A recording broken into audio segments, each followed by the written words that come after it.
Yo guys, Jack here, and today I'm going to be bringing you my impressions of the new China Rising DLC for Battlefield 4.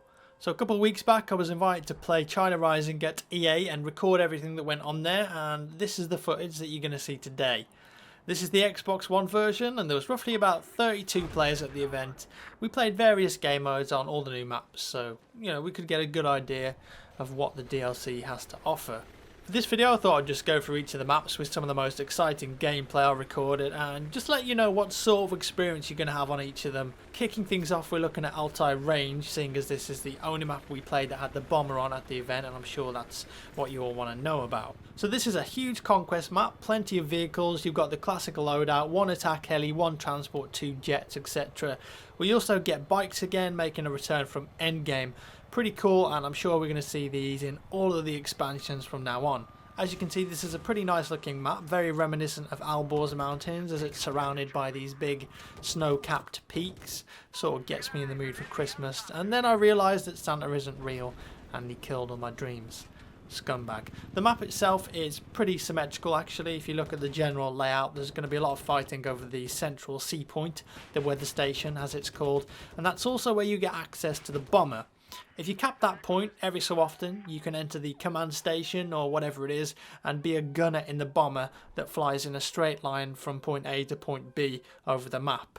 Yep, it's on rails, kinda disappointing. I'm longing for those Battlefield 1942 bomber days again. The bomber can also be destroyed though, so watch out for that. And you get 4 JDAM bombs and 1 cruise missile, and then you're done. There's no time to reload, it's just one run and you're done. Once it's flown its course, you just get kicked out of the command station.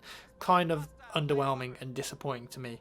Actually, I thought it was going to be something you could actually fly around, maybe have a squad in there on different guns, but nope, on rails.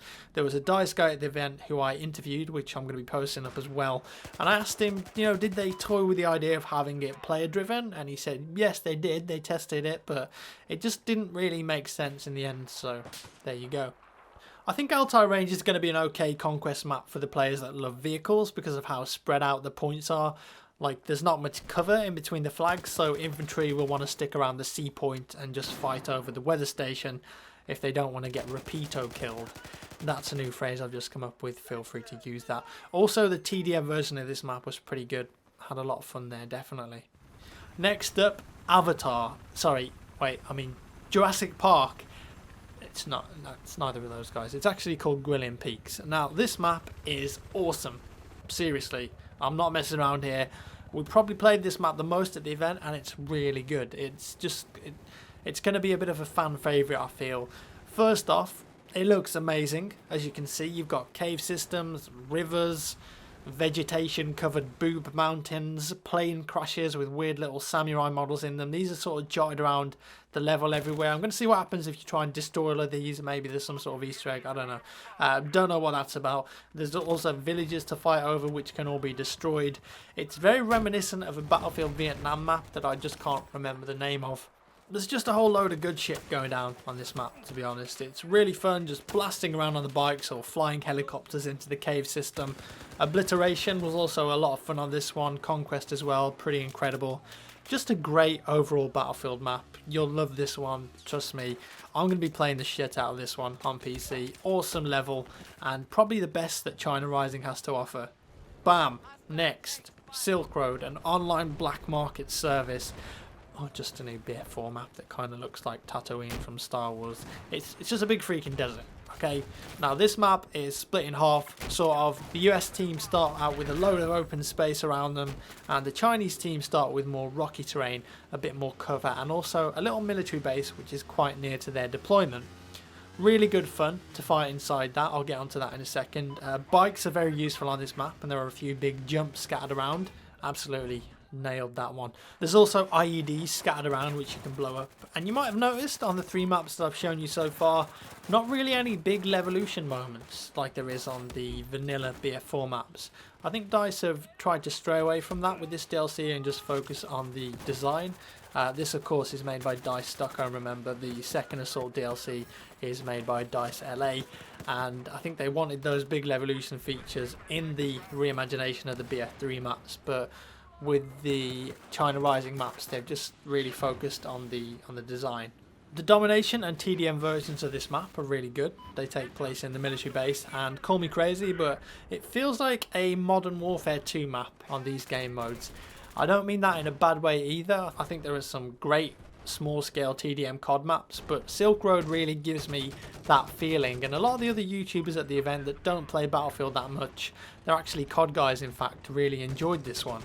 So if you like TDM or domination, then this map is great for that sort of thing, and I can see this becoming the No Shot Canals TDM of BF4 actually. It's just a really good small scale infantry only map, very enjoyable. Finally, we're looking at Dragon Pass, and this is the spiritual successor slash remake of Dragon Valley from Battlefield 2, which was a fantastic map, and I'm happy to say that the new map plays very similarly to that, and certainly has that classic Battlefield 2 feeling. Island hopping, trudging through rivers in a squad, fighting over rice paddies. I think they're called rice paddies. It's great. Now, with the addition of jet skis and dirt bikes, of course, it's much easier to get around in the rivers.